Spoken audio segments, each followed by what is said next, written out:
वालेकुम प्यारे बच्चों। तो आज हम आपको बताएंगे जंगल के जानवरों के नाम।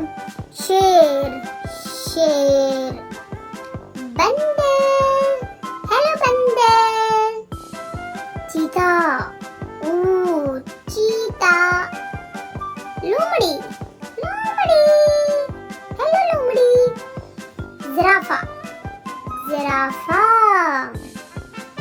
ज़ेब्रा, ज़ेब्रा, हाथी, हाथी मेरे साथी, हाथी, वाओ, मगरमच्छ, मगरमच्छ, भालू, हेलो भालू,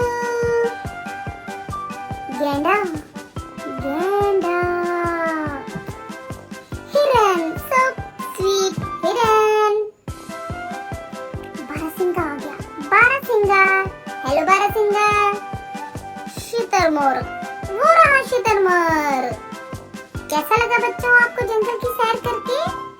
अच्छा ना? इस चैनल को सब्सक्राइब करें। अल्लाह हाफिज।